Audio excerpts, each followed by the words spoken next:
We'd like to welcome Khalil Sikander to Yeah, our school assembly today. He's coming here from Utah and by way of New York, where you grew up, right? that's correct. Brooklyn, New York. Okay, so we're pleased to have him on the show today, and he'll be speaking to us on dignity. Go ahead, Khalil. Awesome, man. Appreciate it, Tyler. I appreciate being with you today. First off, let's talk about what dignity is. Dignity is the right to feel valued, the right to feel important. And right now, during COVID-19, we're in a pandemic where teachers are out there, kids are out there going through some very, very difficult times. And as a people and as a world, we need to feel like we're being treated ethically, because things are just so difficult. At home, kids are right now trying to learn online with their parents, and very, very difficult task for most of these parents. Some of these parents are losing their jobs, right? Some of these some kids don't know how to do the Common Core math, and these parents are home pulling out their hair, going, "What do I do? How do I do this?" And we're put in a very difficult spot, especially teachers as well. They're spending countless hours online trying to get things up for kids, and it's very important that we are mindful of this, because once again, we don't want to overload people. We want to make sure we're treating these people with dignity, understanding their circumstances. We don't want to put too much of a burden on them, because once again, home life is very difficult for many of us right now. So we want to treat these people with respect. We want to make sure we understand that we want to be there for each other, lift each other up in a time of need, have hope. If you're faithful, have faith in the person that you believe in, and be there as a good person to help people. So yeah, that's a big topic that I feel like this world needs right now. So Khalil, obviously dignity is really important to you. Why? Where did this all start? Well, once again, as a school teacher, I've experienced some difficult moments as a school teacher, trying to, change kids' lives. That's what I was taught when I was a young boy. I was taught to, look at other people as a human being, look at them as people. We all have our issues. We all have our problems. And I was just taught to be respectful to people, no matter what your religion is, no matter what color your skin was, just be respectful to people and love them for who they are, no matter what. And so with that background, I've encountered a lot of kids in my career. One in particular who was an African-American student from Sudan. And he was a basketball player of mine that I coached at a high school out here in Utah. And we just built a great relationship. And when we talk about dignity, it's about relationships and building great relationships with our students. I mean, we hit it off. There was a lot of things that we had in common. He loved Michael Jordan. I loved Michael Jordan. He loved his shoes. We just had a great connection. We were both New York Jet fans. Kind of funny, because he's from Utah and I'm from New York, but he loved the New York Jets. And we always talked about the New York Jets, how bad they were, because they're not very good. But we just struck up a lot of conversation, and I just got to know this individual very, very well. And throughout his high school career, we had a great relationship. And what I mean by this is, this relationship didn't just end in high school. The relationship continued. And because I showed this individual respect and I treated this individual with love for who he was, later on in life, this about 8 years now, and this is just recently as well, he called me up. And he's like, "Hey, coach, how you doing?" I'm like, "I'm doing great, man. How's life for you?" He's like, "I'm going well. It's going very, very well. I'm actually trying to become a school teacher." I'm like, "Oh, man, that's amazing." And he's like, "I'm coaching too." I'm like, "Oh, cool, man. That's cool, man. I love it. I love it. I'm glad that you fell in love with it." And he's like, "No, coach, I got something else to tell you." I'm like, "What's up?" He's like, "Well, me and my wife, we're having a child." And I'm like, "Wow, cool, man. Congratulations." He's like, "But the best part of it is I'm naming my child after you." I'm like, No way. "What?" I'm like, no way. He's like, yeah, coach. He's like, you and my dad are the two greatest men I've ever met in my life. He's like, you don't know what you've done for me. He's like, there's a lot of things when I was in high school that I was doing, that things that you would say to me just changed who I was. And I couldn't believe, now that I look back on it, going, man, you changed my life. And he's like, I'm going to name my son Khalil, and he's after you. And I'm like, I couldn't believe it. It was just one of those aha moments in my life of, this is why I'm doing what I'm doing. One of the greatest signs of respect, just that to me just meant the world to me. And it'll forever be one of my best moments, if not the best in my life, besides my own children. So that dignity that I showed that child and that student from 8 years ago, that, that's my goal in life. But at the same time, you don't know where it's going to take these kids if we treat them the way they need to be treated, as individuals, as people who need to be loved, as people who need to be felt important, to feel like that someone's interested in them.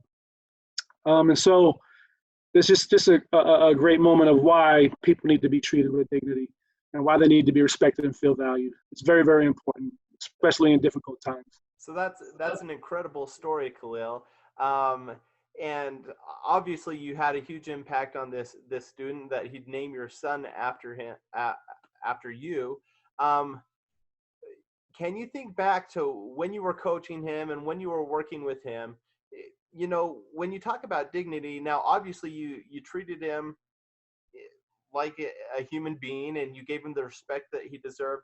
But can you think of any kind of specific examples of maybe things that he didn't feel like he was being treated the way he should, and you were able to make the difference there? Oh, absolutely. Once again, I try to relate, as a coach, you always try to relate things to life, right? He being one of the only African-American kids on the team, I just try to explain to him, look, life is like this. Life is difficult.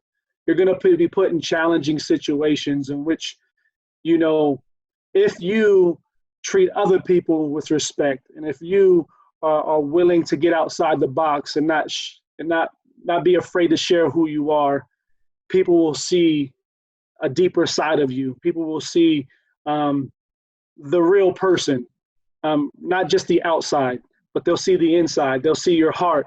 They'll see how intelligent you are.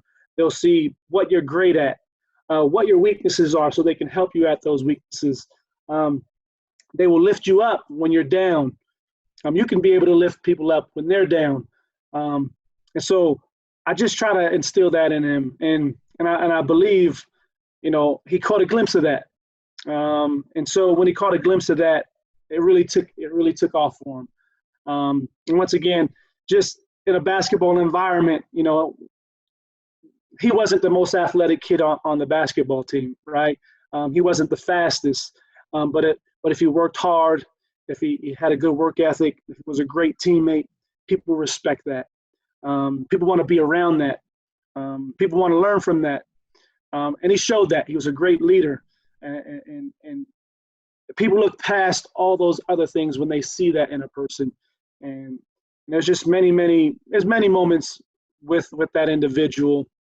When things are going tough, in a game-like situation, when you're down 2 points, who do I look to? I look to him. And when you look to him, he's willing to step up to his teammates and say, hey, let's get this done. And then that was the type of individual he was. So those are the moments that really changed that individual, I believe. And it really made a difference in his life. That's awesome. Incredible. Now, for the student out there that maybe feels like they don't have their dignity, like they're not being treated the way they should, what kind of advice would you give to that person that's maybe not feeling as good as they should be? Once again, I think you have to find what you love. I think when you find what you love and you enjoy, you can find out and go out and see other people that like what you like, and then you feel a part of something. But not only that, but when you don't feel that way, I think what's very, very important is to speak up. I think when when you feel like you aren't being respected or valued, you need to speak up. You need to feel like you have a voice. Even if people aren't listening, I feel like you still need to speak out. And because once again, if you feel like you don't have any dignity, you go down the wrong path. You find something else, and usually it's the evil path, right? Especially with kids, usually because that's the easy route. So kids, I feel like when they don't feel dignified, they turn to doing the wrong things. And so when they find something that they love and they enjoy, it's a lot easier to go in that direction. And right now, in this COVID-19, I feel like when kids are stuck at home, what are they going to do? What are they going to try to do? Are they going to try to find the things that they love, or are they going to find the easy route of doing the bad things, right? Is the homework the good part, or is it ignoring the homework the bad part, right? And so it's, as teachers and as educators, it's up to us to help them find that, to help them find those things that they enjoy. So, and I know there's a lot of schoolwork online right now. A lot of these kids are like dreading it, right? But if we can find what they enjoy and they love, I can guarantee they'll get online and they'll do it. They'll be on it all day. If a kid loves to do art and you find a lot of art, they're going to want to do it. If it's music and they enjoy music, why not send them some songs that you love to listen to that you can relate to with that child, and you can show them that they are dignified, that you are interested in them, and that they are important. So just small little details like that, I think, can lift up a child to feel like they're dignified, to feel like they're important and that they're being respected. And when they're not, try to build a relationship with that kid so they can find that love that they have. Because once again, once they find what they love, it can do wonders. And I think with kids, they're trying to transition to find that. And when they do, it can do wonders. So, Coach, not all kids have a coach that is showing them different things so that they can find out what they love. What kind of advice would you give to those kids who are out there that don't have a mentor, who don't have a coach, who don't have an adult that they feel is interested in them? If they really want to thrive and feel dignified, and they need to find something that they love or something that they like, what should they do? Once again, it's a great opportunity. Once, with schools right now, I think what's amazing right now, especially at my school that I'm at right now, we're a Title I school. So we give out Chromebooks to every kid that needs them. So that's the way that we can help these kids. And once again, another aspect of things that we're doing as a junior high is we're actually calling 10 families. So we're calling 10 families, and we call on these families and we check up on them. And so we're trying to do some things to really reach out and really grab a hold of these kids that need our help. And if these kids don't have mentors, that's the difficult part. Is how do we find these kids?